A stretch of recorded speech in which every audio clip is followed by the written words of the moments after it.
Guys, sit down, switch your lights low, and open your ears. This story will make you look twice at the streets of Lagos. I'm talking to you about a man, not just a criminal, but the ghost behind countless nightmares. People call him Olori Esho. His real name was Wasiu Akinwande. Tonight on ObaTalkz Xtra, we'll go deep into one of the scariest real-life crimes in Lagos. For many years, if you heard his name whispered by the night, you ran. If you lived in Mushi, Idiaraba, Fadei, Surulere, you locked your doors and watched your back. Because this man, according to police, was one of Lagos' most wanted assassins. But he wasn't caught at the start. He hid. He moved silent. He vanished when the light came until June 2025. They called the operation Silence, Speed and Surprise, and that night they acted. The tactical squad of the Lagos State Police Command moved on his hideout in Agbado, Ogun State. From that hideout, they didn't only bring a man, they brought a nightmare on display. The guns, the rifles, the ammunition, the passports, the walkie-talkie, all of them evidence of terror. Imagine this: 2 AK-47 rifles, 1 K2 assault rifle, a Red Rider rifle, 3 pump-action rifles, 2 locally made pistols plus magazines, a dagger, even multiple international passports in strange names. They said he confessed to using these weapons in dozens of killings, gang clashes, cult-related attacks. For years, from 2009 to 2024, over a decade of fear, murders, robberies, kidnappings, cult violence, people lost sons, daughters, friends, but lived in silence because terror muzzles mouths. A brother to Bola Kale Yusuf that was brutally murdered by Wasiu Akinwande, aka Olori Esho, on the 31st of July 2024. Tell us what happened? Exactly 10:20, I was called by a friend that Wasiu has shot my brother. On getting there, I saw my brother lying in a pool of blood, and like 10 meters away, I saw him, Wasiu Akinwande. I saw him with my eye. But I was there to just try to rescue my brother. So immediately after the occurrence, I took my brother to a hospital, Aisha Hospital, where he was pronounced dead. Then we called on the tactical team of Ogambasi. And before even the Ogambasi arrived, there was a guy, before my arrival, there was a guy that tried to rescue my brother, Ramadan Muhammad. Because this guy is trying to rescue a friend, they killed that guy too, on that spot. So while we tried to call on the police, we called on the tactical team of Ogambasi because that was the closest division that was to us. They came to our rescue. That fateful night, around 12:08, we got to his residence. He flew, he ran. But we were able to recover many of the ammunition, among which the one he used to kill my brother, according to the IPO in charge, was among. Does he know your brother? Why did this person kill your brother? Actually, that's the thing I've been asking him. I've been asking him since. But from onset... What have you been asking him since? I think while we are on... Yes. Living in the same environment? Yes. Let him know. Yes. The environment we stay is very close to each other. He stays at Moshalashi Street, where we stay at Olori Esho and Morgan. So it's a community environment where we can always interact. But I don't think my brother has anything to do with him. He is a keke napep rider.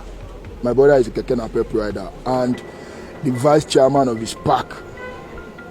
So from the report, I was told he said, and I quote, that he has been feeling too pompous. God bear me witness. But that fateful day, my thing is that I saw this guy with a gun that he used on my brother. And I'll say this till the last breath. So why you went to the test? And we were told that he's going to be arraigned today. And automatically, this has been the case where people see justice and they run away from it, maybe because they are afraid or the likes.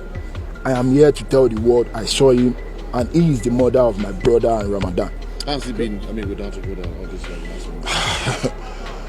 It's almost a year. It's not almost. It's a year and days now, because we buried him August 1st, and today is August 5th, if I'm not mistaken. a year without him has been a very, very brutal, because he has a kid, he has a daughter, which you should know is a burden. I'm not calling her a burden, but something the father should have been doing is now another person's doing.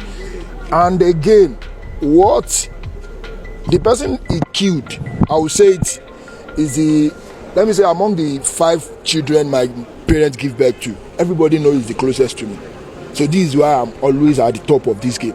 Okay, now what do you want now? What do you want? I just want justice. There's nothing I can do for him. There's nothing I myself, if there's anything I can do, I will have to do that since over months. But I want justice to prevail.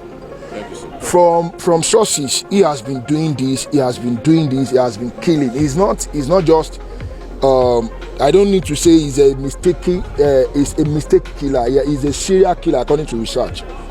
So if he has been doing it and he does this and it goes away, we don't know who he's next to. That's why I want to protect the image of the community. Thank you very much. I am Yusuf Kodri Temitope. I remember the pictures, white courthouse walls, police vans, journalists, cameras, and him, Olori Esho, in handcuffs. The charges: 11 counts murder, attempted murder, unlawful possession of firearms, and cult-related crimes. They read the counts in the Ogba Magistrate Court.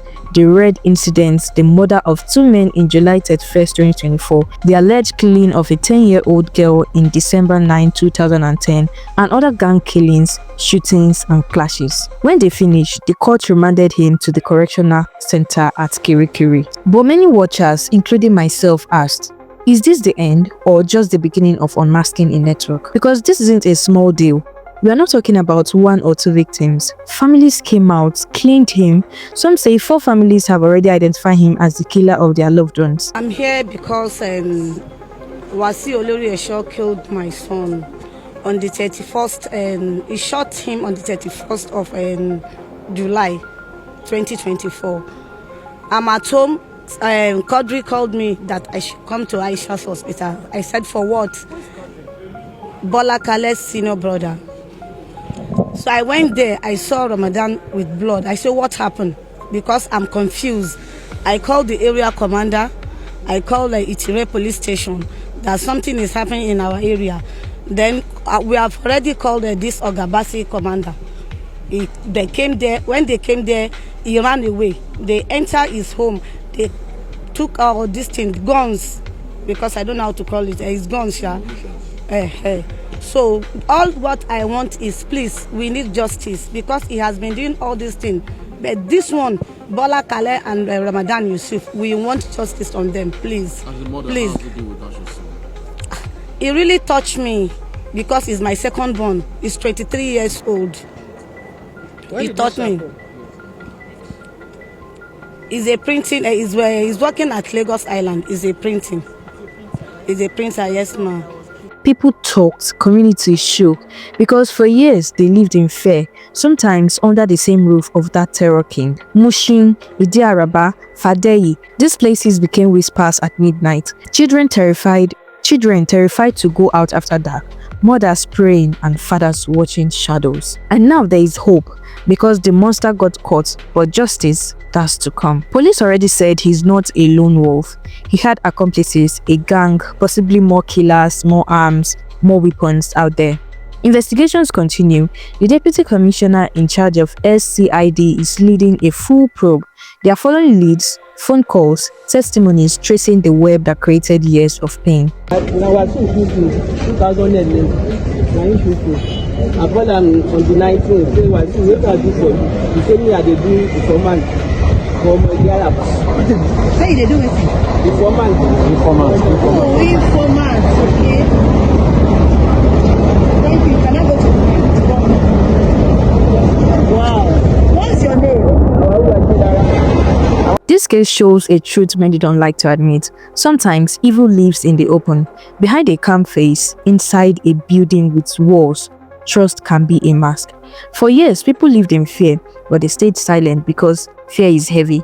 But the arrest of Olori Esho shows that silence can be dangerous, and that speaking out, giving info, reporting suspicious movements can bring justice. We must stay alert, watch our signs, help the police, Protect neighborhoods because nobody knows what happens in the dark corners. If you hear rumors, if you see strange faces around your area, and if you notice strange movement at night, please don't stay quiet. Call hotlines, talk to community leaders, and make sure to help each other. Justice begins when someone speaks. Olori Esho is behind the bars now, but he carried a decade of terror, many lives ruined, and many families waiting for closure. We will keep watching, we will keep asking the questions, because here on ObaTalkz Xtra, we don't hide the truth, we expose it.